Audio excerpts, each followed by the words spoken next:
ನಮಸ್ಕಾರ, very good morning. ನಾನು ಹರೀಶ್ ನಾಗರಾಜ್. ಈ ಮುಂಜಾನೆ 3 ದೊಡ್ಡ ಬ್ರೇಕಿಂಗ್ ನ್ಯೂಸ್ ಅನ್ನ ನಿಮ್ಮ ಮುಂದೆ ಇಡುವಂತಹ ಪ್ರಯತ್ನ ಮಾಡ್ತಿದ್ವಿ. ಹಾಗಾದ್ರೆ ಮೊದಲು ಯಾವ್ದು ಬರ್ತಾ ಇದೆ? ಬೆಂಗಳೂರಲ್ಲಿ ಹಿಜ್ಬುತ್ ತೆಹರೀನ್ ಉಗ್ರನ ಬಂಧನ ಆಗಿದೆ. ಇಡೀ ಬೆಂಗಳೂರೇ ಈ ಕ್ಷಣ ಬೆಚ್ಚಿ ಬೀಳೋದು. ಇಲ್ಲಿನ ಬೆಳವಣಿಗೆಗಳನ್ನ ಇದೀಗ ಕೊಡ್ತಾ ಇದೀವಿ ಬಿಗ್ ಬ್ರೇಕಿಂಗ್ ನ್ಯೂಸ್ನಲ್ಲಿ. ಈ ಬಂಧನ ಪ್ರಕರಣಕ್ಕೆ ಸಂಬಂಧಪಟ್ಟ ಹಾಗೆ NIA ತನಿಖೆಯಲ್ಲಿ ಸ್ಫೋಟಕ ಮಾಹಿತಿಗಳು ಹೊರಗೆ ಬರ್ತಾ ಇದೆ. ಬೆಂಗಳೂರಿಂದ ಸಿರಿಯಾಗೆ ಯುವಕರು ಹೋಗ್ತಿದ್ರಂತೆ.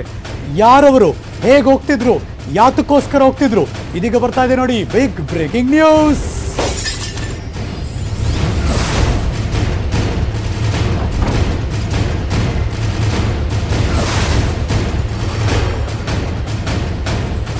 ಎಲ್ಲಿಯ ಕರ್ನಾಟಕದ ಬೆಂಗಳೂರು, ಎಲ್ಲಿಯ ಸಿರಿಯಾ? ಆದರೆ 2013, 2014ರಲ್ಲಿ ಬೆಂಗಳೂರಿಂದ ಸಿರಿಯಾಗೆ 5 ಜನ ಯುವಕರನ್ನ ಕಳುಹಿಸಿಕೊಟ್ಟಿದ್ರಂತೆ. ನಾಸಿರ್, ಖಾದರ್ ಇಬ್ಬರು ಕೂಡ ಹಿಜ್ಬುತ್ ತೆಹರೀನ್ ಸಂಘಟನೆಯ ಕಾರ್ಯಕರ್ತರು. ಡಾಕ್ಟರ್ ಅಬ್ದುಲ್ ರೆಹಮಾನ್ ಇತ್ತೀಚೆಗೆ ಮಾಧ್ಯಮದಲ್ಲಿ ನೀವು ಕೇಳಿದಂತಹ ಹೆಸರಿದು. ಬೇರೆಯವ್ರು ನೆನ್ಪಿಟ್ಕೊಳ್ದಿದ್ರು, ಇವ್ರು ನೆನ್ಪಿಟ್ಕೊಂಡಿರ್ತೀರ. ಬಸವನಗುಡಿ ಅಪಾರ್ಟ್ಮೆಂಟು ಸಿಕ್ಕಿ ಬಿದ್ದದ್ದು. Basically is a professional by doctor. ಆದರೆ ಆತ ಮಾಡ್ತಿದ್ದ ಕೆಲಸ ಏನು? ಆತ ಕೊಟ್ಟಂತಹ ಮಾಹಿತಿ ಮೇರೆಗೆ ಈಗ ಇಬ್ಬರನ್ನ ಅರೆಸ್ಟ್ ಮಾಡಿದ್ದಾರೆ. ಕುರಾನ್ ಸರ್ಕಲ್ ಅನ್ನುವಂಥ ಗ್ರೂಪ್ ಮಾಡ್ಕೊಂಡಿದ್ರು ಇವರು, ಈ ಆರೋಪಿಗಳು. ಸಿರಿಯಾಗೆ ಕಳುಹಿಸ್ಕೊಟ್ಟು ಅಲ್ಲಿ ISIS ಪರ ಕೆಲಸ ಮಾಡೋದಕ್ಕೆ ಪ್ರಚೋದನೆ ಕೊಡ್ತಿದ್ರಾ ಅನ್ನೋದು ಇದೀಗ ಪ್ರಶ್ನಾರ್ಥಕ ಚಿಹ್ನೆ. ಇಬ್ಬರು ಸಿರಿಯಾದಲ್ಲಿ ಹತ್ಯೆಯಾಗಿದ್ದಾರಂತೆ. ಸಿರಿಯಾದಿಂದ ಮತ್ತೆ ಭಾರತಕ್ಕೆ ಬಂದಿದ್ದ ಒಬ್ಬ ವ್ಯಕ್ತಿ, ಆ ಓರ್ವನನ್ನು ಬಂಧಿಸಿದ್ದಾರೆ ಇದೀಗ ನ್ಯಾಷನಲ್ ಇನ್ವೆಸ್ಟಿಗೇಷನ್ ಏಜೆನ್ಸಿ ಅವರು. ಈ ಕ್ಷಣದ ಬಹುದೊಡ್ಡ ಬಿಗ್ ಬ್ರೇಕಿಂಗ್ ನ್ಯೂಸ್. 2013-14ರಲ್ಲಿ 5 ಜನ ಸಿರಿಯಾಗೆ ಹೋಗಿದ್ರು. ಅಲ್ಲಿ ಅಂದರೆ ISIS ಪರ ಪ್ರಚೋದನೆ ಮಾಡುವಂತಹ ಕೆಲಸವನ್ನು ಅಲ್ಲಿ ಮಾಡ್ತಿದ್ರು ಅನ್ನೋ ಮಾಹಿತಿಗಳು. ಎಡಭಾಗದಲ್ಲಿ ನೋಡ್ತಾ ಇರೋದು ಇತ್ತೀಚೆಗಷ್ಟೇ ಡಾಕ್ಟರ್ನ ಅರೆಸ್ಟ್ ಮಾಡಿದಂಥ ಅಬ್ದುಲ್ ರೆಹಮಾನ್, ಆತನ ಹೆಸರು. ಅಲ್ಲಿಂದ ಶುರುವಾಯಿತು NIA ಆಪರೇಷನ್. ನಿರಂತರವಾಗಿ ಹಲವಾರು ತಿಂಗಳುಗಳ ಕಾಲ ಚಲನವಲನಗಳನ್ನು ಅಬ್ಸರ್ವ್ ಮಾಡಿ ಫೈನಲಿ ಆತನನ್ನು ಹಿಡಿತಾರೆ. ಅದಾದಮೇಲೆ ಎನ್ಕ್ವೈರಿ ಶುರುವಾಗುತ್ತೆ. ಫೈನಲಿ ಇದೀಗ ಮಗದೊಬ್ಬರು ಕೂಡ ಅರೆಸ್ಟ್ ಮಾಡ್ತಾರೆ.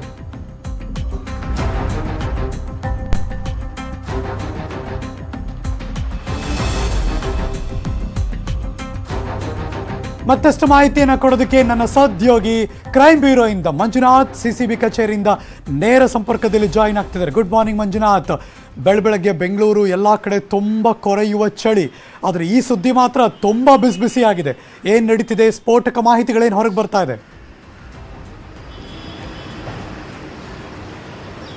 ಖಂಡಿತ ಹರೀಶ್. NIA ಅಧಿಕಾರಿಗಳು ಏನು 1 ವಾರದ ಹಿಂದೆ ಬೆಂಗಳೂರಿನಲ್ಲಿ ಇಬ್ಬರು ನಟೋರಿಯಸ್ ಉಗ್ರರನ್ನೇನು ಬಂಧನ ಮಾಡಿದ್ರು. ಈ ಒಂದು ಪ್ರಕರಣದಲ್ಲಿ ಇಬ್ಬರು ಉಗ್ರರನ್ನು ಕೂಡ ಅಷ್ಟೇ ಇನ್ವೆಸ್ಟಿಗೇಷನ್ ಮಾಡಿದಂತಹ ಸಂದರ್ಭದಲ್ಲಿ ಒಂದಿಷ್ಟು ಸ್ಫೋಟಕವಾದಂತಹ ಮಾಹಿತಿಗಳು ಹೊರಗೆ ಬಂದಿದೆ. ಅದರಲ್ಲೂ ಕೂಡ ಅಷ್ಟೇ 2013 ಮತ್ತು 2014ರಲ್ಲಿ ಇಬ್ಬರು ಶಂಕಿತ ಉಗ್ರರಿದ್ರು. ಇವರಿಬ್ಬರು ಕೂಡ ಅಷ್ಟೇ ಸುಮಾರು 5 ಜನ ಯುವಕರನ್ನ ಸಿರಿಯಾಗೆ ಕೂಡ ಕಳಿಸ್ಕೊಟ್ಟಿದ್ರಂತೆ. ಅಂದ್ರೆ ಸಿರಿಯಾಗೆ ಕಳಿಸ್ಕೊಟ್ಟು ಅಲ್ಲಿ ಏನು ISIS ಉಗ್ರ ಸಂಘಟನೆಗೆ ಸಹಾಯ ಮಾಡುವಂತೆ ಕೂಡ ಅಷ್ಟೇ ಇವರು ಪ್ರೇರೇಪಣೆ ಮಾಡಿದ್ರು. ಜೊತೆಗೆ ಇವರು ಗ್ರೂಪ್ ಅನ್ನು ಕೂಡ ಮಾಡ್ಕೊಂಡಿದ್ರು. ಆ ಒಂದು ಗ್ರೂಪ್ ನಲ್ಲಿ ಯುವಕರನ್ನ ಸೆಳೆದು ಅವರಿಗೆ ISIS ನ ಬಗ್ಗೆ ಕೆಲವೊಂದಷ್ಟು ವಿಚಾರಗಳನ್ನ ಅವ್ರಿಗೆ ಹೇಳಿ ISISಗೆ ಅವರು ಕೂಡ ಅಷ್ಟೇ ಹೋಗುವಂತೆ ಒಂದು ಪ್ರಚೋದನೆ ಮಾಡುವಂತಹ ಒಂದು ಕೆಲಸವನ್ನು ಕೂಡ ಅಷ್ಟೇ ಈ ಒಂದು ಶಂಕಿತ ಉಗ್ರರು ಮಾಡ್ತಿದ್ರು ಅನ್ನುವಂಥ ಒಂದು ಸ್ಫೋಟಕ ಮಾಹಿತಿ ಕೂಡ ಈಗಾಗಲೇ NIA ಅಧಿಕಾರಿಗಳ ತನಿಖೆ ವೇಳೆ ಬಯಲಾಗಿದೆ. ಇದಿಷ್ಟೇ ಅಲ್ಲದೇನು 2013 ಮತ್ತು 2014ನೇ ಸಾಲಿನಲ್ಲಿ ಸಾಕಷ್ಟು ಜನ ಯುವಕರು ಏನು ಸಿರಿಯಾಗೆ ಹೋಗಿರೋದ್ರ ಬಗ್ಗೆ ಕೂಡ ಒಂದಿಷ್ಟು ಇನ್ಫಾರ್ಮೇಶನ್ ಸಿಕ್ಕಿದೆ. ಆದ್ರೆ ಪ್ರಮುಖವಾಗಿ ಇಂಥವರೇ ಹೋಗಿದ್ರು ಅನ್ನೋದ್ರ ಬಗ್ಗೆ ಈಗ ಮಾಹಿತಿಯನ್ನ ಕಲೆ ಹಾಕ್ತಿದ್ರೆ. ಜೊತೆಗೆ 2013 ಮತ್ತು 2014 ಏನು 5 ಜನ ಯುವಕರನ್ನ ಇವರು ಕಳಿಸ್ಕೊಟ್ಟಿದ್ರು ಅಂತಿದೆ. ಅದರಲ್ಲಿ ಇಬ್ಬರು ಯುವಕರು ಕೂಡ ಅಷ್ಟೇ ಸಿರಿಯಾದಲ್ಲಿ ಸಾವನ್ನಪ್ಪಿದ್ದು, ಉಳಿದಂತೆ 3 ಕೂಡ ಅಲ್ಲಿಂದ ಎಸ್ಕೇಪ್ ಆಗಿದ್ದಾರೆ. ಆ ಎಸ್ಕೇಪ್ ಆಗಿರುವಂತಹ ಶಂಕಿತರಲ್ಲಿ ಓರ್ವ ಮಾತ್ರ ಈಗ NIA ಅಧಿಕಾರಿಗಳ ಬಳಿಗೆ ಬಿದ್ದಿದ್ದು, ಉಳಿದಂತೆ ಇಬ್ಬರು ಎಲ್ಲಿದ್ದಾರೆ ಏನನ್ನೋದ್ರ ಬಗ್ಗೆ ಈಗಾಗಲೇ NIA ಅಧಿಕಾರಿಗಳು ಮಾಹಿತಿಯನ್ನ ಕಲೆ ಹಾಕ್ತಿದ್ದಾರೆ. ಒಟ್ಟಾರೆಯಾಗಿ ಏನು ಇಬ್ಬರು ಶಂಕಿತ ಉಗ್ರರು, ಒಬ್ಬರು ಸುದ್ಗುಂಟೆಪಾಳ್ಯದಲ್ಲಿ, ಮತ್ತೋರ್ವ ಫ್ರೆಷರ್ ಟೌನ್ ಅಲ್ಲಿ ಸಿಕ್ಕಿದ್ರು. ಇವರಿಂದ ಇನ್ನಷ್ಟು ಮಾಹಿತಿ ಕೂಡ ಹೊರಬರುವಂತ ಸಾಧ್ಯತೆ ಇದೆ. ಯಾಕಂದ್ರೆ 2013, 2014ರಿಂದಲೂ ಕೂಡ ಇವರ ಚಟುವಟಿಕೆಗಳು ನಡೀತಾ ಇದೆಯಾ ಅನ್ನುವಂಥದ್ದು ಕೂಡ ಸಾಕಷ್ಟು ಅನುಮಾನಗಳಿಗೆ ಎಡೆ ಮಾಡಿಕೊಟ್ಟಿದೆ. ಜೊತೆಗೆ ಇವರಿಬ್ಬರು ಕೂಡ ಅಷ್ಟೇ ಬಂಧನ ಆಗೋದಕ್ಕೆ ಪ್ರಮುಖವಾದಂತಹ ಕಾರಣ ಅಂದ್ರೆ ಏನು ಬಸವನಗುಡಿಯಲ್ಲಿ ಸಿಕ್ಕಂತಹ ರೆಹಮಾನ್ ಎನ್ನುವಂತ ಓರ್ವ ವೈದ್ಯ. ಯಾಕಂದ್ರೆ ಆತನು ಕೊಟ್ಟಂತ ಒಂದು ಇನ್ಫಾರ್ಮೇಶನ್ ಆಧಾರವಾಗಿ ಇಟ್ಕೊಂಡೆ ಈ ಇಬ್ಬರು ಶಂಕಿತ ಉಗ್ರರನ್ನ ಈಗಾಗಲೇ NIA ಅಧಿಕಾರಿಗಳು ಬಂಧನ ಮಾಡಿದ್ರು. ಈಗ ಇವರಿಂದಲೂ ಕೂಡ ಅಷ್ಟೇ ಸಾಕಷ್ಟು ಮಾಹಿತಿ ಹೊರಹಾಕ್ತಿರುವಂತಹ ಹಿನ್ನೆಲೆಯಲ್ಲಿ ಎಲ್ಲೋ ಒಂದ್ ರೀತಿ ಇನ್ನಷ್ಟು ಜನ ಶಂಕಿತ ಉಗ್ರರು ಕೂಡ ಅಷ್ಟೇ ಬೆಂಗಳೂರು ನಗರದಲ್ಲಿ ಅಡಗಿದ್ದಾರೆ ಅನ್ನುವಂತ ಸಾಕಷ್ಟು ಅನುಮಾನಗಳು ಕೂಡ ಈಗ ಎಡೆ ಮಾಡಿಕೊಡ್ತಿದೆ ಹರೀಶ್. ಮಂಜು, ನಮ್ಮೆಲ್ಲರಿಗೂ ಗೊತ್ತಿರೋ ಹಾಗೆ ಕೆಲವು ದಿನಗಳ ಹಿಂದೆ ಮಾನ್ಯ ಸಂಸದರು ಬಸವನಗುಡಿ ಅಂದರೆ ಬೆಂಗಳೂರು ದಕ್ಷಿಣ ಕ್ಷೇತ್ರದ ಸಂಸದರು ಇದ್ರ ಬಗ್ಗೆ ಪಾಯಿಂಟ್ ಔಟ್ ಮಾಡಿದರು. ಜೊತೆಗೆ ಬೆಂಗಳೂರು ಇತ್ತೀಚಿನ ದಿನಗಳಲ್ಲಿ ಉಗ್ರರ ತಾಣ ಆಗೋಗ್ತಾ ಇದೆ ಅನ್ನುವ ಒಂದು ಆತಂಕ ಮತ್ತು ಸ್ಫೋಟಕವನ್ನು ಕೂಡ ಹೊರ ಹಾಕಿದರು. ಈಗ ಇದನ್ನೆಲ್ಲ ನೋಡ್ತಾ ಇದ್ರೆ ಅದಕ್ಕೆ ಪುಷ್ಟಿ ಕೊಡ್ತಾ ಇದೆ ಅಂತ ಅನಿಸ್ತಾ ಇದೆ. ನನ್ನ ಪ್ರಶ್ನೆ ಇಷ್ಟೇ, ಯಾವ ಥರದ ಯುವಕರನ್ನ ಚೂಸ್ ಮಾಡ್ತಾರೆ ಬೆಂಗಳೂರಿನಲ್ಲಿ? ಅಂದರೆ ತುಂಬ ಓದ್ಕೊಂಡಿದ್ದಾರೆ, ಸೊಫಿಸ್ಟಿಕೇಟೆಡ್ ಜೀವನ ನಡೆಸ್ತಿದ್ದಾರೆ, ಇವ್ರು ಬೇಕು ಅಂತ ಚೂಸ್ ಮಾಡ್ತಾರೆ. ಬಿಕಾಸ್ ಡಾಕ್ಟ್ರೇ ಇದಕ್ಕೆ ಒಳಗಾಗಿದ್ದಾರೆ ಅಂದಮೇಲೆ ಹೇಗೆ ಚೂಸ್ ಮಾಡ್ತಾರೆ, ಹೆಂಗೆ ಕಳಿಸ್ಕೊಡ್ತಾರೆ? ಈ ಜಾಲ ಏನಿದು?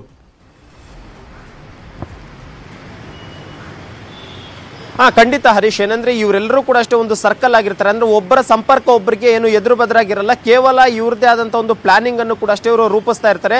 ಅದರಲ್ಲೂ ಕೂಡ ಪ್ರಮುಖವಾಗಿ ಈ ಒಂದು ಎಜುಕೇಟೆಡ್ ಪರ್ಸನ್ಸ್ ಅನ್ನು ಇವರು ಚೂಸ್ ಮಾಡ್ಕೊಳ್ಳುವಂತದ್ದು.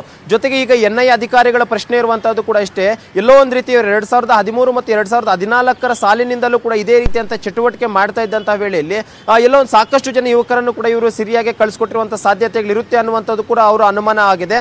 ಜೊತೆಗೆ ಏನು ಈ ಒಂದು ವೈದ್ಯ ಏನಿದ್ದ ಬಸವನಗುಡಿಯಲ್ಲಿ ಬಂಧಿತನಾಗಿದ್ದಂತ ಒಂದು ಶಂಕಿತ ಉಗ್ರ ಅಂತ, ಆತನೂ ಕೂಡ ಅಷ್ಟೇ ಆತನ ಸರ್ಕಲ್ ನಲ್ಲಿ ಸಾಕಷ್ಟು ಜನರಿದ್ರು. ಜೊತೆಗೆ ಆತನ ಸಂಪರ್ಕದಲ್ಲಿ ಈಗ ಏನು ಅರೆಸ್ಟ್ ಆಗಿರುವಂತಹ ಒಂದು ಶಂಕಿತ ಉಗ್ರ ಏನಿದ್ದಾರೆ ಸುದ್ಗುಂಟೆಪಾಳ್ಯ ಮತ್ತು ಫ್ರೆಜರ್ ಟೌನ್ ಅಲ್ಲಿ, ಇವರಿಬ್ರು ಕೂಡ ಅಷ್ಟೇ ಆತನ ಒಂದು ಸಂಪರ್ಕದಲ್ಲಿದ್ರು. ಜೊತೆಗೆ ಅಬ್ದುಲ್ ಖಾದರ್ ಏನಿದ್ದಾನೆ ಸುದ್ಗುಂಟೆಪಾಳ್ಯದಲ್ಲಿ ಬಂಧನವಾಗಿದ್ದಂತ ಒಂದು ಶಂಕಿತ ಉಗ್ರ, ಆತ ಇತ್ತೀಚೆಗಷ್ಟೇ ಏನು ಬೆಂಗಳೂರನ್ನ ತೊರೆದು ಚೆನ್ನೈಗೆ ಹೋಗಿ ಅಲ್ಲಿ ಸೆಟ್ಲ್ ಆಗೋದಕ್ಕೂ ಕೂಡ ಎಲ್ಲ ಒಂದು ಪ್ಲಾನ್ ಗಳನ್ನು ಕೂಡ ಮಾಡ್ಕೊಂಡಿದ್ರು. ಅಂದ್ರೆ ಕೇವಲ ಬೆಂಗಳೂರು ಅಷ್ಟೇ ಅಲ್ಲದಿದ್ರು ಚೆನ್ನೈನಲ್ಲಿ ಕೂಡ ಅಷ್ಟೇ ಇವರು ಕೆಲವೊಂದಷ್ಟು ಜನ ಸಂಪರ್ಕವನ್ನು ಬೆಳೆಸ್ಕೊಂಡು ಅವರಿಗೆ ಈ ಒಂದು ಐಸಿಸ್ ಉಗ್ರ ಸಂಘಟನೆ ಬಗ್ಗೆ ಕೂಡ ಅಷ್ಟೇ ಪ್ರಚೋದನಾಕಾರಿ ಮಾತುಗಳನ್ನು ಹೇಳ್ಕೊಂಡು, ಅಂದ್ರೆ ಆ ಒಂದು ಸಂಘಟನೆಗೆ ಸೇರುವಂತೆ ಅವ್ರಿಗೆಲ್ಲ ಎಲ್ಲೋ ಒಂದು ರೀತಿ ಮನಸ್ಸನ್ನ ಬದಲಾಯಿಸುವಂತ ಒಂದು ಕೆಲಸವನ್ನು ಕೂಡ ಇವ್ರು ಮಾಡ್ತಿದ್ರ ಅನ್ನುವಂಥದ್ದು ಕೂಡ ಸಾಕಷ್ಟು ಅನುಮಾನಗಳು ವ್ಯಕ್ತವಾಗಿದೆ. ಜೊತೆಗೆ ಬೆಂಗಳೂರು ನಗರದಲ್ಲಿ ಕೂಡ ಅಷ್ಟೇ ಕೇವಲ ಇಬ್ಬರು ಶಂಕಿತ ಉಗ್ರರಷ್ಟೇ ಅಲ್ಲ, ಕಳೆದ 1 ವರ್ಷದಲ್ಲಿ ಸಾಕಷ್ಟು 4-5 ಜನ ಶಂಕಿತ ಉಗ್ರರು ಕೂಡ ಬಂಧನವಾಗಿರುವಂತ ಹಿನ್ನೆಲೆಯಲ್ಲಿ ಇನ್ನಷ್ಟು ಜನ ಬೆಂಗಳೂರಿನಲ್ಲಿ ಅಡಗಿ ಕುಳಿತಿದ್ದಾರೆ ಅನ್ನುವಂಥ ಸಾಕಷ್ಟು ಅನುಮಾನಗಳು ಕೂಡ ಈ ಒಂದು ಟೆರರ್ಗಳು ಅರೆಸ್ಟ್ ಆಗ್ತಿರುವಂತದ್ದು ನೋಡಿದ್ರೆ ಅನ್ಸುತ್ತೆ. ಆ ಒಂದು ಕಾರಣಕ್ಕೋಸ್ಕರ NIA ಅಧಿಕಾರಿಗಳು ಕೂಡ ಈಗ ಬೆಂಗಳೂರಿನಲ್ಲಿ ಬಿಟ್ಟಿದ್ದು ಇಬ್ಬರು ಶಂಕಿತ ಉಗ್ರರನ್ನು ಕೂಡ ಅಷ್ಟೇ ವಶಕ್ಕೆ ಪಡೆದು ಇನ್ವೆಸ್ಟಿಗೇಷನ್ ಅನ್ನು ಕೂಡ ಶುರು ಮಾಡಿದ್ದಾರೆ. ಜೊತೆಗೆ ಇವರ ಸಂಪರ್ಕದಲ್ಲಿ ಯಾರಿದ್ರು ಮತ್ತು ಇವರು ಯಾವ ರೀತಿಯಾಗಿ ಸೆಳೀತಿದ್ರು ಅನ್ನೋದ್ರ ಬಗ್ಗೆ ಕೂಡ ಸಾಕಷ್ಟು ಮಾಹಿತಿಯನ್ನು ಈಗ ಕಲೆ ಹಾಕ್ತಿದ್ದಾರೆ. Harish, thank you so much Manjunath, ಈ ಕ್ಷಣದ ಮಾಹಿತಿಯನ್ನು ಅಪ್ಡೇಟ್ ಮಾಡಿದ್ದಕ್ಕೆ. ಆ ಒಂದು ದಿನ ಆ ರಾತ್ರಿ ಬೆಂಗಳೂರಿನ 3 ಏರಿಯಾಗಳು ಧಗಧಗ ಅಂತ ಹೊತ್ತುರಿದಾಯಿತು. ಇಬ್ಬರು ಸೂತ್ರಧಾರಿ, 3 ಏರಿಯಾ ಧಗಧಗ. KKD ಚಾರ್ಜ್ ಶೀಟ್ ಬೆಚ್ಚಿ ಬೀಳಿಸುವಂತಹ ಸತ್ಯ, ಘಟಾನುಘಟಿಗಳಿಗೆ ಕಾದಿದೆ ಸಂಕಷ್ಟ. ಈ ಹೊತ್ತಿನ special KKD charge sheet.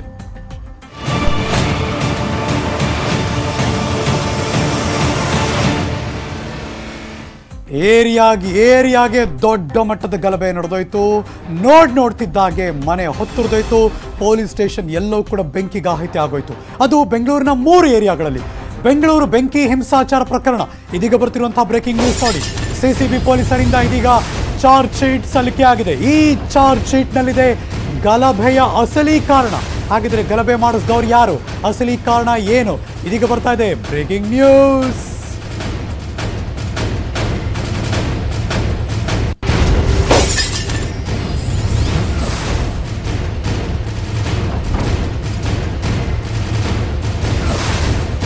Breaking news ನೋಡ್ತಿರೋ ಅನ್ಕೋತಿರ್ತೀರಾ, ಕರೆಕ್ಟ್ ಅಲ್ವಾ? ಅವತ್ತು ಡೆವಲಪ್ಮೆಂಟ್ಸ್ ಆಯಿತು, ಯಾರೊಬ್ಬ ವ್ಯಕ್ತಿ ಫೇಸ್ಬುಕ್ನಲ್ಲಿ ಪೋಸ್ಟ್ ಹಾಕ್ದ, ಅದನ್ನು ತೊಗೊಂಡು ಗಲಾಟೆ ಮಾಡಿದ್ರು ಅಂತ ಮೇಲ್ನೋಟಕ್ಕೆ ಅದು ಕಂಡು ಬರುತ್ತೆ. ಆದರೆ ಒಳಗೆ ನಡೆದಿರೋ ನಿಜ ಅಸಲಿತ್ತೇನು ಇದೀಗ ನಿಮ್ಮ ನ್ಯೂಸ್ 18 ಕನ್ನಡದಲ್ಲಿ ನಾವು ಅದು ನಿಮಗೆ ತಿಳಿಸ್ತಾ ಇದ್ದೀವಿ. ಪ್ರತಿಭಟನೆ ಮಾಡೋದಕ್ಕೆ ಹೋದವರು ಕುಮ್ಮಕ್ಕಿಗೆ ಬಲಿಯಾದವರು, ಬೇರೆಯವರ ಕುಮ್ಮಕ್ಕಿನಿಂದ ಠಾಣೆಗೆ ಬೆಂಕಿ ಇಟ್ಟರು. ಅಂದುಕೊಂಡಿದ್ದು ಒಂದು, ಆದರೆ ಆಗಿದ್ದೇ ಮತ್ತೊಂದು. ಹಾಗಾದ್ರೆ ನಡೆದಿದ್ದೇನು? ಗಲಭೆಗೆ ಫೇಸ್ಬುಕ್ ಪೋಸ್ಟ್ ಹಾಕಿದ್ರಲ್ಲ, ಆ ಕಾರಣ ಅಲ್ವಂತೆ. ಫೇಸ್ಬುಕ್ ಪೋಸ್ಟ್ ಕೇವಲ ನೆಪ ಮಾತ್ರ ಅಷ್ಟೇನು ಮಾಹಿತಿ ಹೊರಗೆ ಬರ್ತಾ ಇದೆ. ಬೆಂಕಿ ಗಲಭೆ ಹಿಂದೆ ಮಾಸ್ಟರ್ ಮೈಂಡ್ಗಳ ಪ್ಲಾನ್ ಕೆಲಸ ಮಾಡಿದೆಯಂತೆ. Breaking news. ಇದಿಷ್ಟಕ್ಕೆ ಮುಗಿಯಲ್ಲ, ಇದರ ಮುಂದಿನ ವರ್ಷನ್ ಕೂಡ ನಿಮಗೆ ತೋರಿಸ್ತೀವಿ. ಬ್ರೇಕಿಂಗ್ ನ್ಯೂಸ್ ನಂಬರ್ 2ನಲ್ಲಿ ವಿವಾದಿತ ಪೋಸ್ಟ್ಗೆ ಮುಸ್ಲಿಂ ಮುಖಂಡರು ವಿರೋಧ ವ್ಯಕ್ತಪಡಿಸ್ತಾರೆ. ಪ್ರತಿಭಟನೆಗೆ ಮುಂದಾಗಿದ್ದಂತಹ ಆ ಎಲ್ಲ ಮುಸ್ಲಿಂ ಮುಖಂಡರು ನವೀನ್ ವಿರುದ್ಧ, ಆ ಶಾಸಕರ ರಿಲೇಟಿವ್ ಆತ ನವೀನ್ ವಿರುದ್ಧ ಪ್ರತಿಭಟನೆಗೆ ಮುಂದಾಗಿದ್ರು ಆ ಎಲ್ಲ ನಾಯಕರು. ಪ್ರತಿಭಟನೆಯನ್ನ ಎನ್ಕ್ಯಾಶ್ ಮಾಡಿಕೊಂಡ್ರು ಕೆಲವರು. ಹಾಗಾದರೆ ಯಾರವರು? ಇದೀಗ ಬರ್ತಾ ಇದೆ ಬ್ರೇಕಿಂಗ್ ನ್ಯೂಸ್ ನಂಬರ್ 2. ದ್ವೇಷ ಇದ್ದದ್ದು ಆ ಭಾಗದ ಶಾಸಕ ಅಖಂಡ ಶ್ರೀನಿವಾಸ ಮೂರ್ತಿ ಅವರ ಮೇಲೆ. ಅವರ ಮೇಲಿನ ದ್ವೇಷದಿಂದ ಈ ಗಲಭೆಗೊಂದು ಸಂಚು ಮಾಡಿದ್ದಾರೆ. ಪ್ರತಿಭಟನೆ ಹೆಸರಿನಲ್ಲಿ ಗಲಭೆಗೆ ಕುಮ್ಮಕ್ಕು ಕೊಟ್ಟವರು ಇವರೆಲ್ಲರೂ ಕೂಡ. ಹಾಗಾದರೆ ಕುಮ್ಮಕ್ಕು ಕೊಟ್ಟವರು ಯಾರು? ರಾಜಕೀಯ ವೈಷಮ್ಯಕ್ಕಾಗಿ ಶಾಸಕರ ಮನೆ ಮೇಲೆ ದಾಳಿ ನಡೆದಿದೆ. ಮನೆ ಮೇಲಿನ ದಾಳಿ ರೂವಾರಿಗಳನ್ನ ಪತ್ತೆ ಹಚ್ಚಿದ್ದಾರೆ. ಇದೀಗ ಸಿಸಿಬಿ ಪೊಲೀಸರು ಬಲಭಾಗದಲ್ಲಿ ನೋಡ್ತಾ ಇದ್ದೀರಿ. ಅವತ್ತು ರಾತ್ರಿ ಒಂದು ರೀತಿ ಕಂಡು ಕೇಳರಿದ ರೀತಿಯಲ್ಲಿ ಕಣ್ಣು ಮುಚ್ಚಿ ಕಣ್ಣು ಬಿಡೋ ಅಷ್ಟರಲ್ಲಿ 4 ತಾಸುಗಳಲ್ಲಿ ಇಡೀ ಬೆಂಗಳೂರು ಮಧ್ಯರಾತ್ರಿಯಲ್ಲಿ ಧಗಿಸಿ ಆ 3 ಏರಿಯಾ ಹೊತ್ತಿ ಉರಿದೋಗಿದ್ದು ಇನ್ನೂ ಕೂಡ ನಮ್ಮ ಸ್ಮೃತಿ ಪಟಲದಿಂದ ಮಾಸಿಲ್ಲ. ನೆನಪಿಸ್ಕೊಂಡ್ರೆ ಕಣ್ಣು ಮುಂದೆ ಆ ವಿಜುವಲ್ಸ್ ಎಲ್ಲ ಬಂದೇ ಬಿಡುತ್ತೆ. ಮನೆ ಮೇಲಿನ ದಾಳಿ ರೂವಾರಿಗಳನ್ನು ಪತ್ತೆ ಹಚ್ಚಿದ್ದಾರೆ ಇದೀಗ ಸಿಸಿಬಿ ಆಫೀಸರ್ಸ್. ಅರುಣ್ ರಾಜ್, ಮುಜಾಹಿದ್ ಸಂಚಿನ ಮೇರೆಗೆ ಈ ದಾಳಿ ನಡೆದಿದೆ. ಇವರ ಕುಮ್ಮಕ್ಕಿನಿಂದ ಗಲಭೆಗೆ ತಿರುಗಿದೆ ಇಡೀ ಪ್ರತಿಭಟನೆ. ಸಿಸಿಬಿ ತನಿಖೆ ಸಂದರ್ಭದಲ್ಲಿ ಇವರಿಬ್ಬರ ಸಂಚು ಇದೀಗ ಹೊರಗೆ ಬಂದಿದೆ. ಹೆಂಗೆ ಗೊತ್ತಾಯಿತು ಅಂದರೆ ಮೊಬೈಲ್ನ ಚಾಟ್ಸ್, ಅವರೆಲ್ಲರೂ ಕೂಡ ಗ್ರೂಪ್ ಮಾಡಿಕೊಂಡು ಚಾಟ್ಸ್ ಮಾಡಿದ್ದು, ಕಾಲ್ ಡೀಟೇಲ್ಸನ್ನು ಹೊರಗೆ ತಂದಿದ್ದಾರೆ. ಈ ಸಂಚನ್ನು ಬಯಲು ಮಾಡಿದ್ದಾರೆ ಸಿಸಿಬಿ ಆಫೀಸರ್ಸ್ಗಳು. 52 ಆರೋಪಿಗಳು ಈ ಕೃತ್ಯದಲ್ಲಿ ಭಾಗಿಯಾಗಿದ್ದಾರೆ. ನೀವು ಅನ್ಕೋತಿರ್ಬೋದು ಅಬ್ಬಬ್ಬ ಏನು ಪ್ಲಾನಿಂಗ್ ಮಾಡ್ತಾರೆ ಅಂತ ಉಲ್ಲೇಖ ಮಾಡಿದ್ದಾರೆ ಸಿಸಿಬಿ ಆಫೀಸರ್ಸ್ ಚಾರ್ಜ್ ಶೀಟ್ನಲ್ಲಿ. 100ಕ್ಕೂ ಹೆಚ್ಚು ಸಾಕ್ಷಿಗಳ ವಿಚಾರಣೆ ಆಗಿದೆ. ಸಾಕ್ಷಿಗಳ ವಿಚಾರಣೆಯ ಸಂದರ್ಭದಲ್ಲಿ ಈ ಗಲಭೆಯ ಸಂಚು ಇದೀಗ ಹೊರಗೆ ಬಂದಿದೆ. ಈಗಾಗಲೇ ಮತ್ತಿಬ್ಬರಿಗೆ ಸಿಸಿಬಿ ನೋಟಿಸ್ ಕೊಟ್ಟಿದ್ದಾರೆ. ಅದರಲ್ಲಿ ಬಹಳ ಪ್ರಮುಖವಾಗಿ ಗಮನಿಸಬೇಕಾದದ್ದು ಮಾಜಿ ಮೇಯರ್ ಸಂಪತ್ ರಾಜ್ ಈಗ ಕೊರೋನಾ ಬಂದು ಟ್ರೀಟ್ಮೆಂಟ್ ಪಡ್ಕೋತಿದ್ದಾರೆ. ಜಾಕೀರ್ಗೆ ಸಿಸಿಬಿ ಅವರು ನೋಟಿಸ್ ಕೊಟ್ಟಿದ್ದಾರೆ. 2ನೇ ಬಾರಿ ವಿಚಾರಣೆಗೆ ಕರೆದಿದ್ದಾರೆ ಸಿಸಿಬಿ ಅವರು. ಅವತ್ತು ಇವರಿಬ್ಬರು ಕೂಡ ಎನ್ಕ್ವೈರಿ ಮುಗಿಸ್ಕೊಂಡು ಹೊರಗೆ ಹೋಗ್ಬೇಕಾರೆ ನಾವೆಲ್ಲ ಮಾತಾಡಿದ್ದೀವಿ, ಎಲ್ಲ ಕೊಟ್ಟಿದ್ದೀವಿ, ಮತ್ತೆ ಕರೆದ್ರು ಬರ್ತೀವಿ ಅಂದರು. ಈಗ ಬನ್ನಿ ಅಂತ ಕರೆದಿದ್ದಾರೆ ಸಿಸಿಬಿ ಆಫೀಸರ್ಸ್ಗಳು. ಮಗದೊಂದು ಕಡೆ ಇದೀಗ ಚಾರ್ಜ್ ಶೀಟ್ ಕೂಡ ಸಲ್ಲಿಕೆ ಆಗಿದೆ. ಮತ್ತಷ್ಟು ಮಾಹಿತಿ ಕೊಡೋದಕ್ಕೆ ನನ್ನ ಸಹೋದ್ಯೋಗಿ ಕ್ರೈಮ್ ಬ್ಯೂರೋಯಿಂದ ಮುನಿರಾಜು ದೂರವಾಣಿ ಸಂಪರ್ಕದಲ್ಲಿದ್ದಾರೆ. Good morning Muniraju. Good morning Harish. ಮೇಲ್ನೋಟಕ್ಕೆ ಅವತ್ತು ಹಿಂಗೆ ನಡೆದಿರ್ಬೋದು, ಹಿಂಗಾಗಿರ್ಬೋದು ಅಂತ ಅಂದ್ಕೊಳ್ತಿದ್ವಿ. ಆದರೆ ಅದರ ಒಳಹೊಕ್ಕು ನೋಡಿದಾಗ ಸ್ಫೋಟಕವಾಗಿದೆ ಮಾಹಿತಿಗಳು. ಯಾರಿಗೆ ಇದು ಈಗ ಅಂದರೆ ಉರುಳಾಗುತ್ತೆ, ಯಾರು ಇದಕ್ಕೆ ಯಾಕೆ ಬಲಿಯಾದರು, ಕೆಲವರು ಅಮಾಯಕರ, ಯಾರು ಟಾರ್ಗೆಟ್ ಯಾರು? ಹರೀಶ್, ಈ ಒಂದು ಗಲಭೆ ಪ್ರಕರಣದಲ್ಲಿ ಏನು ರಾಜಕೀಯ ವೈಷಮ್ಯದಿಂದ ಈ ಒಂದು ಗಲಭೆಯನ್ನು ಅಲ್ಲಿ ಪ್ರವೋಕ್ ಮಾಡಿ ಒಂದು ಸೃಷ್ಟಿ ಮಾಡಿದ್ರು ಅಂತೇಳಿ ಈಗ ಒಂದು ಸಿಸಿಬಿ ತನಿಖೆಯಿಂದ ಗೊತ್ತಾಗಿರುವಂತದ್ದು. ಏನು ಶಾಸಕ ಅಖಂಡ ಶ್ರೀನಿವಾಸ್ ಏನು ಆ ಒಂದು ಕ್ಷೇತ್ರದಲ್ಲಿ ಬೆಳೀತಾ ಇದ್ದಾರೆ, ಅವರನ್ನ ಮಟ್ಟ ಹಾಕ್ಬೇಕು ಅಂತೇಳಿ ಈ ಒಂದು ಸಂಚನ ರೂಪಿಸ್ಕೊಂಡಿದ್ರು ಅಂತೇಳಿ ಈಗ ತನಿಖೆಯಿಂದ ಗೊತ್ತಾಗಿದೆ. ಏನ್ ನವೀನ್ ಹಾಕಿದಂತ ಒಂದು ಫೇಸ್ಬುಕ್ ಪೋಸ್ಟ್ ಅದು ಕೇವಲ ನೆಪ ಮಾತ್ರವಾಗಿತ್ತು. ಆದ್ರೆ ಅದನ್ನ ಆ ಒಂದು ಸಮಯಕ್ಕಾಗಿ ಕಾಯ್ತಿದ್ದಂತ ಕೆಲವು ರಾಜಕೀಯ ಎದುರಾಳಿಗಳು ಅದನ್ನ ಆ ಒಂದು ಸಮಯವನ್ನ ಬಳಸ್ಕೊಂಡು ಅವ್ರ ಮನೆ ಮೇಲೆ ಒಂದು ಅಟ್ಯಾಕ್ ಅನ್ನ ಮಾಡಿದ್ರು. ಏನು ಮುಸ್ಲಿಂ ಮುಖಂಡರು ಪ್ರತಿಭಟನೆ ಮಾಡುವಂತ ನೆಪದಲ್ಲಿ ಅಲ್ಲಿ ಜಮಾಯಿಸಿದಾಗ ಅವ್ರಿಗೆ ಪ್ರವೋಕ್ ಮಾಡಿದ್ರು. ಮತ್ತೆ ಅವ್ರ ಜೊತೆ ಕೆಲವು ಏನು ಮಾಜಿ ಮೇಯರ್ ಅವರ ಒಂದು ನಿಕಟವರ್ತಿಗಳನ್ನ ಸೇರ್ಕೊಂಡು ಈ ಒಂದು ಗಲಭೆ ನಡೀತು ಅಂತೇಳಿ ಈಗ ಒಂದು ತನಿಖೆಯಿಂದ ಗೊತ್ತಾಗಿದೆ. ಅದರಿಂದ ಸಿಸಿಬಿ ಪೊಲೀಸರು ಏನು ಮಾಜಿ ಮೇಯರ್ ಸೇರಿದಂತೆ 60 ಜನ ಆರೋಪಿಗಳು ಅಂತೇಳಿ ಈಗ ಅದರಲ್ಲಿ ಮೆನ್ಷನ್ ಮಾಡಿದ್ದಾರೆ. ಮತ್ತೆ ಈಗ ಎಲ್ಲರ ಮೇಲೂ ಸಹ ಒಂದು ಪ್ರೈಮರಿ ಚಾರ್ಜ್ ಶೀಟ್ ಅನ್ನ ದಾಖಲು ಮಾಡಿದ್ದಾರೆ. ಇನ್ನೂ ಸಹ ಮಾಜಿ ಮೇಯರ್ ಮತ್ತೆ ಕಾರ್ಪೊರೇಟರ್ ಜಾಕೀರ್ ಅವರ ಒಂದು ವಿಚಾರಣೆ ಬಾಕಿ ಇರೋದ್ರಿಂದ ಅವರನ್ನು ಸಹ ವಿಚಾರಣೆಗೆ ಒಳಪಡಿಸಿ ನಂತರ ಮತ್ತೊಂದು ಚಾರ್ಜ್ ಶೀಟ್ ಅನ್ನ ಸಲ್ಲಿಕೆ ಮಾಡೋದಕ್ಕೆ ಪೊಲೀಸರು ನಿರ್ಧಾರ ಮಾಡಿದ್ದಾರೆ. Harish, thank you so much Muniraju ಈ ಕ್ಷಣದ ಮಾಹಿತಿಗಾಗಿ. ಎಲ್ಲ ಮಾಹಿತಿಯನ್ನು ಕೂಡ ನಾವಂತೂ ಅಪ್ಡೇಟ್ ಮಾಡ್ತಾನೆ ಇರ್ತೀವಿ. ನೀವು ಎಲ್ಲಿ ಬೇಕಾದ್ರೆ ಅಕ್ಸೆಸ್ ಮಾಡ್ಬೋದು, ಯಾವಾಗ ಬೇಕಾದ್ರೆ ನೋಡ್ಬೋದು. ಕ್ಷಣದ ಎಲ್ಲ ಸುದ್ದಿಗಳನ್ನು news18kannada.com ಕ್ಲಿಕ್ ಮಾಡಿದ್ರೆ ಸಾಕು, ಮಾಹಿತಿಗಳಂತೂ ನಿಮಗೆ ಸಿಗ್ತಾನೆ ಹೋಗುತ್ತೆ. ನಾವಂತೂ News18 ಕನ್ನಡ ನಿಮಗೆ ತೋರಿಸ್ತಾನೆ ಇರ್ತೀವಿ. ಒಂದು ಚಿಕ್ಕ ಬ್ರೇಕ್ ತೊಗೊಂಡ್ಬರ್ತೀನಿ. ಮಗದೊಂದು ಬ್ರೇಕಿಂಗ್ ನ್ಯೂಸ್ ಕಾಯ್ತಾ ಇದೆ. ಡೋಂಟ್ ಗೋ ಎನಿವೇರ್, ಬೇಗ ಬರ್ತೀನಿ, ಕಾಯ್ತಾ ಇರಿ. 1 2 ವೆಲ್ಕಮ್ ಬ್ಯಾಕ್. ಕಳೆದ 7 ತಿಂಗಳಿನಿಂದ ಇಡೀ ಜಗತ್ತನ್ನೇ ಕಾಡಿರುವಂತಹ 3 ಅಕ್ಷರದ ಹೆಸರು, ಅದು ಕೊರೋನಾ ಅನ್ನುವಂಥ ವೈರಸ್. ಕೊರೋನಾ ಎಲ್ಲಿ ಹೇಗೆ ಒಕ್ಕರಿಸುತ್ತೋ ಈ ಹೆಮ್ಮಾರಿ ಸೋಂಕು ಗೊತ್ತಿಲ್ಲ. ಯಾವ ವಸ್ತು ಮುಟ್ಟೋಕ್ಕೂ ಭಯ. ಗರಿ ನೋಟಿನ ಮೇಲೂ ಇರುತ್ತೆ ಈ ಕೊರೋನಾ. ನೋಟ್ಗಳ ಮೇಲೆ ವಾಸ ಮಾಡುತ್ತಂತೆ ಈ ಕೊರೋನಾ. ದುಡ್ಡಿನ ಜೊತೆಗೆ ನಿಮಗೆ ವೈರಸ್ ಕೂಡ ಸಿಗುತ್ತೆ. ಸೊ ತುಂಬ ಹುಷಾರಾಗಿರಬೇಕು. ಹೆಂಗಿದು ಅಂದರೆ ಆಸ್ಟ್ರೇಲಿಯಾದ ವಿಜ್ಞಾನಿಗಳು ಬಿಚ್ಚಿಟ್ಟಿದ್ದಾರೆ ಒಂದು ಭೀಕರ ರಹಸ್ಯ. Breaking news.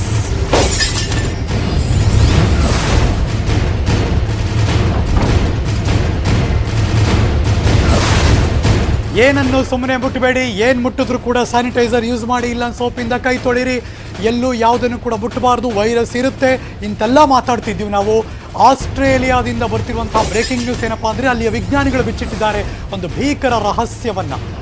Kansas state university ವಿಜ್ಞಾನಿಗಳ ಅಧ್ಯಯನ ಇದು. ನೋಟಿನ ಮೇಲೆ ಹೆಚ್ಚು ಕಾಲ ಈ ವೈರಸ್ ಜೀವಂತವಾಗಿರುತ್ತೆ. ನುಣುಪಾದ ವಸ್ತುಗಳ ಮೇಲೆ ವಾರಗಟ್ಟಲೆ ಇರುತ್ತೆ. ಯಾವುದು ತುಂಬ ಸಾಫ್ಟ್ ಆಗಿರುತ್ತೆ ವಸ್ತುಗಳು, ಆ ನುಣುಪಾದ ವಸ್ತುಗಳ ಮೇಲೆ ವಾರಗಟ್ಟಲೆ ಜೀವನ ಮಾಡುತ್ತಂತೆ ಈ ಕೊರೋನಾ ಅನ್ನುವಂಥ ವೈರಸ್. ಮೊಬೈಲ್ ಫೋನ್, ಅದರ ಸ್ಕ್ರೀನ್, ಗಾಜಿನ ವಸ್ತುಗಳು ಕೂಡ ಈ ಕರೋನಾ ವೈರಸ್ಗೆ ಹಾಟ್ಸ್ಪಾಟ್. ಅಂದರೆ ಅಲ್ಲಿ ಜೀವನ ಮಾಡೋಕ್ಕೆ ತುಂಬ ಅನುಕೂಲ. ಅದಕ್ಕೆ ಬಾ ಕಂಫರ್ಟಬಲ್ ಪ್ಲೇಸ್ ಅದು. ಮೊಬೈಲ್ ಸ್ಕ್ರೀನ್ ಅತಿ ಹೆಚ್ಚು ಜಗತ್ತಿನಲ್ಲಿ ನಾವು ಎಲ್ಲರೂ ಉಪಯೋಗಿಸುವಂತಹ ಒಂದು ವಸ್ತು ಇದ್ದರೆ ನಂಬರ್ 1 ಪ್ಲೇಸಲ್ಲಿ ಇರೋದೇ ಮೊಬೈಲ್ ಸ್ಕ್ರೀನ್ ಮೇಲೆ ತುಂಬ ಇರುತ್ತೆ. ಗಾಜಿನ ವಸ್ತುಗಳ ಮೇಲೆ ಈ ವೈರಸ್ ಇರುತ್ತೆ.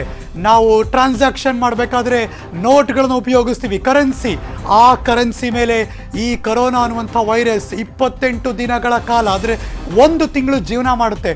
ನಾವು ನೋಟ್ ಕೊಡ್ತಾ ಇರ್ತೀವಿ, ಎಷ್ಟು ಜನ ಕೈಗೆ ಎಕ್ಸ್ಚೇಂಜ್ ಆಗ್ತಾ ಇರುತ್ತೆ, 1 ತಿಂಗಳು ಜೀವನ ಮಾಡುತ್ತೆ. So be careful.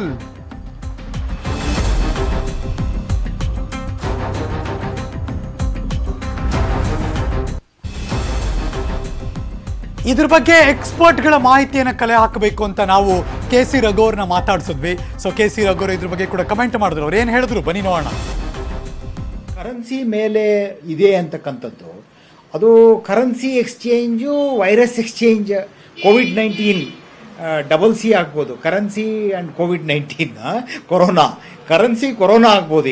ಈಗ ಕೊರೋನಾ ಎಕ್ಸ್ಚೇಂಜ್ ಆಗುವಂಥ ಸಾಧ್ಯತೆ ಇದೆ. ಕರೆನ್ಸಿಯಲ್ಲಿ ಯಾವ್ಯಾವ ಬ್ಯಾಕ್ಟೀರಿಯಾ ಇದೆ ಅಂತ, ಈಕೋಲೆ, salmonella, ಕೋಲಿಫಾರ್ಮು, all kinds of fungi, ಎಲ್ಲ ಡೆಡ್ಲಿ ಪ್ಯಾಥೋಜನ್ಸು ನೋಟಲ್ಲಿದ್ದು. ಕರೆನ್ಸಿ ಇದು ಲಕ್ಷ್ಮಿ ಆದರೂ ಕೂಡ ಅದರಲ್ಲಿ ಕೆಲವು ಸ್ವಲ್ಪ ಈ ರೀತಿಯಾದ ರೋಗ ಲಕ್ಷಣಗಳು ಹೆಚ್ಚು ಇರತಕ್ಕಂಥದ್ದು ಇತ್ತು ಮೊದಲಿಂದ. ಆದರೆ ಕೊರೋನಾ ಸಂದರ್ಭದಲ್ಲಿ ಈ SARS-CoV-2 ಕೂಡ ಸುಮಾರು 10 ದಿನ ಇರ್ತದೆ, ಲೈವ್ ಆಗಿರ್ತದೆ.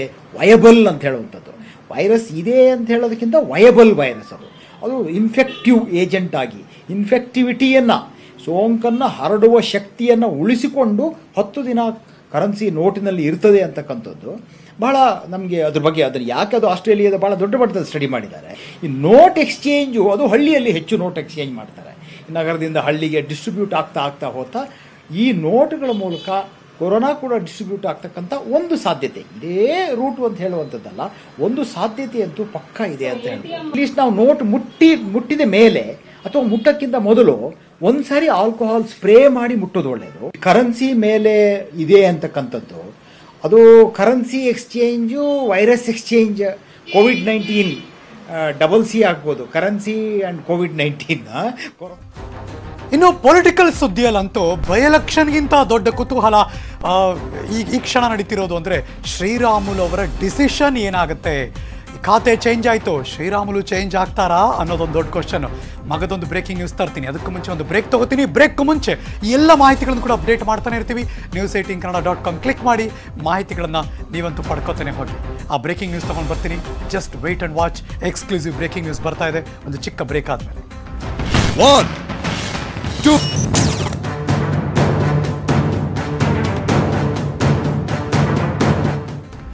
Welcome back. ಬನ್ನಿ, ರಾಜಕಾರಣದ ಸುದ್ದಿ ಕೊಡಬೇಕು. ನಿನ್ನೆ ತಡರಾತ್ರಿ ನಡೆದಂಥ ಡೆವಲಪ್ಮೆಂಟ್ಸ್ ಇದೀಗ ರಾಜ್ಯ ರಾಜಕಾರಣದಲ್ಲಿ ಸಚಿವರೊಬ್ಬರ ಸಮಾಧಾನ ಆಗಿದೆಯೋ ಅಥವಾ ರಾಜೀನಾಮೆ ಕೊಡ್ತಾ ಇದ್ದಾರೋ? ಇದೀಗ ಬರ್ತಿರುವಂತಹ ಬ್ರೇಕಿಂಗ್ ನ್ಯೂಸ್. ಶ್ರೀರಾಮುಲು ಸಮಾಧಾನವೋ ಅಥವಾ ಸಚಿವ ಸ್ಥಾನಕ್ಕೆ ರಾಜೀನಾಮೆಯೋ ಕುತೂಹಲ ಮೂಡಿಸ್ತಿದೆ ಶ್ರೀರಾಮುಲು ಅವರ ನಡೆ. Breaking news.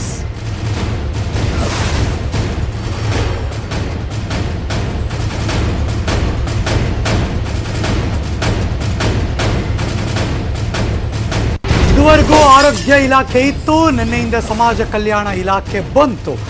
ಹಾಗಾಗಿ ಇದ್ರ ಬಗ್ಗೆ ಶ್ರೀರಾಮುಲು ಅವರು ಕೊತ್ತ ಅಂತ ಕುದೀತಿದ್ದಾರಂತೆ. ಇವತ್ತು ಮತ್ತೆ CM ಜೊತೆ ಸಮಾಲೋಚನೆ ನಡೆಸೋದಕ್ಕೆ ಮುಂದಾಗಿದ್ದಾರೆ. ಬೆಂಬಲಿಗರ ಜೊತೆ ಚರ್ಚೆ ಮಾಡ್ತಾರೆ. ಶ್ರೀರಾಮುಲು ಸ್ವಾಭಿಮಾನಕ್ಕೆ ಧಕ್ಕೆಯಾಗಿದೆ ಅಂತ ಅಳಲನ್ನು ತೋಡ್ಕೊಂಡಿದ್ದಾರೆ ಆತ್ಮೀಯರ ಹತ್ರ. ಚಿಕ್ಕಜಾಲದ ಫಾರ್ಮ್ ಹೌಸ್ನಲ್ಲಿದ್ದಾರೆ ಶ್ರೀರಾಮುಲು ಅವರು. ಇವತ್ತು 10 ಗಂಟೆಗೆ CM ಜೊತೆ ಸಮಾಲೋಚನೆ ಮಾಡ್ತಾರೆ. ಖಾತೆ ಬದಲಾವಣೆಗೆ ಕಾರಣ ಕೇಳ್ತಾರೆ ಶ್ರೀರಾಮುಲು. CM ಜೊತೆ ಚರ್ಚೆ ಮಾಡಿ ಮುಂದಿನ ನಿರ್ಧಾರ ತೆಗೆದುಕೊಳ್ತಾರಂತೆ. Breaking news.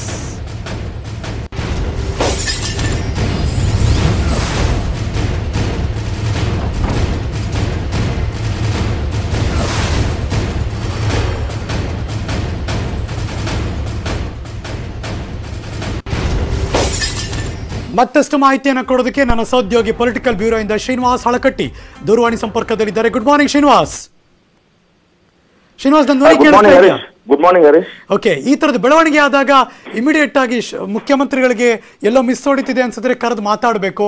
ಆದ್ರೆ ಇಲ್ಲಿ ಯಾಕೋ ಅವರಿಬ್ಬರ ಮೀಟಿಂಗು, ಅವರಿಗೆ ಸಮಜಾಯಿಷಿ ಇದ್ಯಾವುದೂ ಸಿಗ್ತಿಲ್ಲ ಇದುವರೆಗೆ ಅಂತ ಅನಿಸ್ತಾ ಇದೆ. ಶ್ರೀರಾಮುಲು ಅವರ ತಾಳ್ಮೆ ಇನ್ನೂ ಪರೀಕ್ಷೆ ಮಾಡ್ತಿದ್ದಾರಾ? ಇನ್ನೂ ಪೇಷನ್ಸ್ ಅಲ್ಲಿ ಇದ್ದಾರಾ ಅವರು? ಹರೀಶ್, ಶ್ರೀರಾಮುಲು ಮತ್ತು BS ಯಡಿಯೂರಪ್ಪನವರ ನಡೆ ಶ್ರೀರಾಮುಲು ವಿಚಾರದಲ್ಲಿ ಬಹಳ ನಿಗೂಢವಾಗಿದೆ ಅಂತ ಹೇಳ್ಬೋದು. ಸಿಎಂ ಅವರನ್ನ ಭೇಟಿ ಮಾಡ್ಲಿಕ್ಕೆ ಶ್ರೀರಾಮುಲು ಅವರು ಸಾಕಷ್ಟು ಒಂದು ಪ್ರಯತ್ನ ಪಟ್ಟರು. ಆದ್ರೂ ಕೂಡ ನಿನ್ನೆ ಕೆಲವೇ ಕ್ಷಣಗಳ ಕಾಲ ಒಂದು ಸಿಎಂ ಜೊತೆ ಮಾತನಾಡಿದ್ರು. ಆದ್ರೆ ಅಂತಿಮವಾಗಿ ಅವರು ರಾಜೀನಾಮೆ ಕೊಡಬೇಕು ಅಂತಕ್ಕಂಥ ಒಂದು ತೀರ್ಮಾನವನ್ನ ಶ್ರೀರಾಮುಲು ಅವರು ಮಾಡಿದ್ರು. ಆದ್ರೆ ಅಂತಿಮವಾಗಿ ಅವರ ಕಾರ್ಯಕರ್ತರು ಮತ್ತು ಅಭಿಮಾನಿಗಳ ಜೊತೆ ಚರ್ಚೆ ಮಾಡಿದ್ರು. ಚರ್ಚೆ ಮಾಡತಕ್ಕಂಥ ಸಂದರ್ಭದಲ್ಲಿ ನನಗೆ ಒಂದು ನಿಖರವಾಗಿರ್ತಕ್ಕಂಥ ಉತ್ತರ ಬೇಕು. ಅಂದ್ರೆ ಯಾಕೆ ನನಗೆ ಹಿಂದುಳಿದ ವರ್ಗಗಳ ಆಯೋಗದ ಖಾತೆಯನ್ನು ಕಿತ್ಕೊಳ್ಳಾಯ್ತು, ಯಾಕೆ ಒಂದು ಆರೋಗ್ಯ ಇಲಾಖೆ ಖಾತೆಯನ್ನು ಕಿತ್ಕೊಳ್ಳಾಯ್ತು, ಇದಕ್ಕೆ ಸೂಕ್ತವಾಗಿರ್ತಕ್ಕಂಥ ಉತ್ತರವನ್ನು ನೀಡಿದ್ರೆ ನಾನು ಓಕೆ, ಇಲ್ಲದೆ ಹೋದ್ರೆ ನಾನು ಮುಂದಿನ ನಿರ್ಧಾರವನ್ನು ಕೈಗೊಳ್ತೇನೆ ಅಂತಕ್ಕಂಥ ಮಾತನ್ನು ಕೂಡ ಅಭಿಮಾನಿಗಳ ಜೊತೆ ಮತ್ತು ಕಾರ್ಯಕರ್ತರ ಜೊತೆ ಚರ್ಚೆ ವೇಳೆ ಶ್ರೀರಾಮುಲು ಹೇಳಿದ್ರು. ಆದ್ರೆ ಇದೀಗ ಮುಖ್ಯಮಂತ್ರಿಗಳೇ ಒಂದು ರಾತ್ರಿ ಶ್ರೀರಾಮುಲು ಅವರಿಗೆ ಒಂದು ದೂರವಾಣಿ ಕರೆ ಮಾಡಿ ನಾಳೆ ಭೇಟಿಗೆ ಬನ್ನಿ ಮಾತನಾಡೋಣ ಅಂತಕ್ಕಂಥ ಪ್ರಸ್ತಾಪವನ್ನು ಇಟ್ಟಿದ್ದಾರೆ ಅಂತಕ್ಕಂಥ ಮಾತುಗಳು ಕೂಡ ಕೇಳಿ ಬರ್ತಾ ಇದೆ. ಹೀಗಾಗಿ 8:30 ದೇವನಹಳ್ಳಿ ರೋಡ್ ಅಲ್ಲಿ ಇರ್ತಕ್ಕಂಥ ಚಿಕ್ಕಜಾಲದ ಬಳಿ ಇರ್ತಕ್ಕಂಥ ಶ್ರೀರಾಮುಲು ಅವ್ರ ನಿವಾಸದಿಂದ 8:30ಕ್ಕೆ ಶ್ರೀರಾಮುಲು ಅವರು ಹೊರಡ್ತಾರೆ. ಹೊರಡಿ 10 ಗಂಟೆಗೆ ಮುಖ್ಯಮಂತ್ರಿ BS ಯಡಿಯೂರಪ್ಪನವರನ್ನ ಕಾವೇರಿ ನಿವಾಸದಲ್ಲಿ ಭೇಟಿ ಆಗ್ತಾರೆ. ಭೇಟಿಯಾಗಿ ಮುಖ್ಯಮಂತ್ರಿಗಳು ಯಾವ ರೀತಿ ಸಮಜಾಯಿಷಿಯನ್ನು ಶ್ರೀರಾಮುಲು ಅವರು ನೀಡ್ತಾರೆ ಮತ್ತು ಶ್ರೀರಾಮುಲು ಅವ್ರನ್ನ ಸಮಾಧಾನ ಪಡಿಸ್ತಕ್ಕಂಥ ಕೆಲಸವನ್ನು ಯಾವ ರೀತಿ ಮಾಡ್ತಾರೆ, ಅದಕ್ಕೆ ಶ್ರೀರಾಮುಲು ಅವರು ಓಕೆ ಹೇಳ್ತಾರ. ಶ್ರೀನಿವಾಸ್, ಈ ಬೆಳವಣಿಗೆ ನೋಡ್ತಾ ಇದ್ರೆ ನೀವು ಡೆವಲಪ್ಮೆಂಟ್ಸ್ ನೋಡ್ತಿರ್ತೀರಾ. ನನ್ನ ಪ್ರಶ್ನೆ ಇಷ್ಟೇ, ಶ್ರೀರಾಮುಲು ಅವರು ಒಂದು ಹಾರ್ಡ್ ಡಿಸಿಷನ್ಗೆ ಹೋಗ್ತಾರೆ ಅಂತ ನಿಮ್ಗೆ ಅನ್ಸುತ್ತಾ ಶ್ರೀನಿವಾಸ್? ಸದ್ಯದ ಒಂದು ಮಾಹಿತಿ ಪ್ರಕಾರ ಶ್ರೀರಾಮುಲು ಅವರು ಅಂತ ಒಂದು ನಿರ್ಧಾರವನ್ನು ತೆಗೆದುಕೊಳ್ಳಲ್ಲ ಅಂತಕ್ಕಂಥ ಒಂದು ಮಾಹಿತಿ ಲಭ್ಯವಾಗಿದೆ. ಅಂದ್ರೆ ಕಾರ್ಯಕರ್ತರು ಮತ್ತು ಆಪ್ತರು ಏನಿದ್ದಾರೆ ಶ್ರೀರಾಮುಲು ಅವರ ಮನವನ್ನ ಒಲಿಸಿದ್ದಾರೆ. ಅಂದ್ರೆ ನಿನ್ನೆ ಖಾಸಗಿ ಕಾರಲ್ಲಿ ಮುಖ್ಯಮಂತ್ರಿಗಳು ಏನ್ ಭೇಟಿ ಮಾಡಿದ್ರು, ಆ ಸಂದರ್ಭದಲ್ಲಿ ಏನಾದ್ರು ಮುಖ್ಯಮಂತ್ರಿಗಳು ಭೇಟಿ ಆಗಿದ್ದೆ ಅದರಲ್ಲಿ ಶ್ರೀರಾಮುಲು ಅವರು ರಾಜೀನಾಮೆ ಕೊಡ್ಲಿಕ್ಕೆ ಹಿಂದೇಟು ಹಾಕ್ತಿರಲ್ಲ ಅಂತಕ್ಕಂಥ ಮಾತು ಬರ್ತಾ ಇದೆ. ಆದ್ರೆ ಮುಖ್ಯಮಂತ್ರಿ ನಿವಾಸದಿಂದ ಹೊರಗಡೆ ಬಂದ ಮೇಲೆ ಸಾಕಷ್ಟು ಜನ ನಾಯಕರು ಹಾಗೂ ಆಪ್ತರು ಅಭಿಮಾನಿಗಳೆಲ್ಲ ದೂರವಾಣಿ ಮೂಲಕ ಕರೆ ಮಾಡಿ ತಾಳ್ಮೆಯಿಂದ ಇರಿ ಅಂತಕ್ಕಂಥ ಮಾತನ್ನು ಕೂಡ ಹೇಳಿದ್ದಾರೆ. ಅಷ್ಟೇ ಅಲ್ಲ, ಬಿಜೆಪಿಯ ರಾಷ್ಟ್ರೀಯ ಸಂಘಟನಾ ಪ್ರಧಾನ ಕಾರ್ಯದರ್ಶಿ BL ಶಂಕರ್ ಅವರು ಕೂಡ ಶ್ರೀರಾಮುಲು ಜೊತೆ ಮಾತನಾಡಿದ್ದು ತಾಳ್ಮೆಯಿಂದ ಇರಿ, ಮುಂದೆ ಒಳ್ಳೇದಾಗತ್ತೆ ಅಂತಕ್ಕಂಥ ಒಂದು ಸಮಾಧಾನದ ಮಾತುಗಳನ್ನಾಡಿದ್ದಾರೆ. ಹೀಗಾಗಿ ಕಾರ್ಯಕರ್ತರು, ಅಭಿಮಾನಿಗಳು ಮತ್ತು ಪಕ್ಷದ ಇತರೆ ಮುಖಂಡರು ಕೂಡ ಶ್ರೀರಾಮುಲು ಅವರ ಮನವೊಲಿಸಲು ಸಕ್ಸಸ್ ಆಗಿದ್ದಾರೆ. ಮುಖ್ಯಮಂತ್ರಿಗಳು ಯಾವ ರೀತಿ ಶ್ರೀರಾಮುಲು ಅವರನ್ನ ಸಮಾಧಾನ ಪಡಿಸ್ತಾರೆ ಅನ್ನೋದ್ರ ಮೇಲೆ ಶ್ರೀರಾಮುಲು ಅವರ ಮುಂದಿನ ನಿರ್ಧಾರ ನಿಂತಿದೆ ಅಂತ ಹೇಳ್ಬೋದು. Harish, thank you so much Srinivas Halakatti ಈ ಕ್ಷಣದ ಮಾಹಿತಿಗಾಗಿ.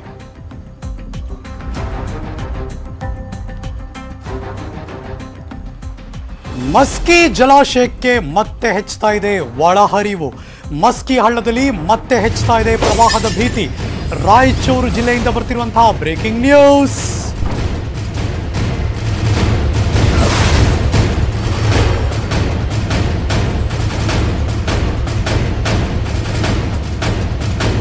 ಪ್ರವಾಹದ ಪರಿಸ್ಥಿತಿ, ಮಳೆಯ ಅಬ್ಬರ, ಎಲ್ಲೆಲ್ಲಿ ಏನೇನಾಗ್ತಾ ಇದೆ ನ್ಯೂಸ್ 18 ಕನ್ನಡ ನಿರಂತರವಾಗಿ ಕವರೇಜ್ ಮಾಡ್ತಾ ಇದ್ದೀವಿ.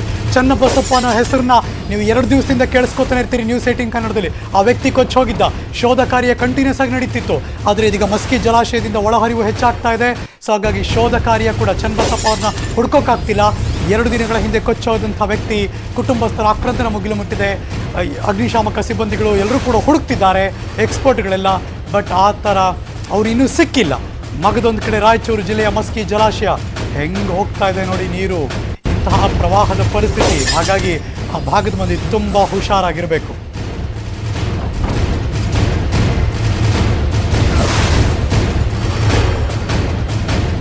ಮಸ್ಕಿ ಜಲಾಶಯ ಅಂದರೆ ಆ ಹಳ್ಳಕ್ಕೆ 1,000 ಕ್ಯೂಸೆಕ್ ನೀರು. ಸೊ ಹಾಗಾಗಿ ಒಳಹರಿವು ಹೆಚ್ಚಾಗ್ತಾ ಇದೆ. ಗೇಟ್ಗಳು ಓಪನ್ ಆಗಿದೆ. ಸುತ್ತಮುತ್ತಲ ಎಲ್ಲ ಕಡೆ ಕೂಡ ಪ್ರವಾಹದ ಪರಿಸ್ಥಿತಿ. ಎಲ್ಲೆಲ್ಲಿ ಸೇತುವೆಗಳಿತ್ತು ಸೇತುವೆಗಳೆಲ್ಲವೂ ಮುಳುಗೋಯ್ತು. ಸಂಪರ್ಕಗಳೆಲ್ಲವೂ ಕಟ್ಟಾಗೋಗಿದೆ. ಹಾಗಾಗಿನೇ ಚನ್ನಬಸಪ್ಪನವ್ರು ಕೊಚ್ಚಿ ಹೋಗಿದ್ರು. ಹುಡುಕೋ ಪ್ರಯತ್ನ ಅಂತೂ ನಡೀತಿದೆ. ಕುಟುಂಬದವರ ಆಕ್ರಂದನೆ ಹೆಚ್ಚಾಗ್ತಿದೆ. ಎಲ್ಲರೂ ಬದುಕಿರಲಿ ಅಂತ ನಾವು ಆಶಯ ವ್ಯಕ್ತಪಡಿಸ್ತೀವಿ. ಬಟ್ ಗೊತ್ತಿಲ್ಲ, ಎಲ್ಲೂ ಕೂಡ ಹುಡುಕೋ ಪ್ರಯತ್ನದಲ್ಲಿ ಎಲ್ಲೂ ಕೂಡ ಸಿಕ್ಕಿಲ್ಲ. ನಿರಂತರವಾಗಿ ಹುಡುಕ್ತಾ ಇದ್ದಾರೆ. ಆದರೆ ಅದಕ್ಕೆ ಅಡ್ಡಿಯಾಗಿರೋದೀಗ ಮಸ್ಕಿ ಜಲಾಶಯದಿಂದ ಬರ್ತಿರುವಂಥ ನೀರಿನ ಪ್ರಮಾಣ, ಅದು ಪ್ರವಾಹದ ರೀತಿ ಇದೀಗ ಸುತ್ತಮುತ್ತಲ ಗ್ರಾಮಸ್ಥರು ಎಲ್ಲ ಕಡೆ ಕೂಡ ಅದು ಆತಂಕವನ್ನು ಹೆಚ್ಚು ಮಾಡಿದೆ. ಸುತ್ತಮುತ್ತ ಸೇತುವೆಗಳಿತ್ತಲ್ಲ, ಆ ಸೇತುವೆಗಳೆಲ್ಲ ಮುಳುಗೋಯ್ತು. ಹಲವಾರು ಗ್ರಾಮಗಳಿಗೆ ಸಂಪರ್ಕಗಳು ಕಟ್ಟಾಗೋಗಿದೆ.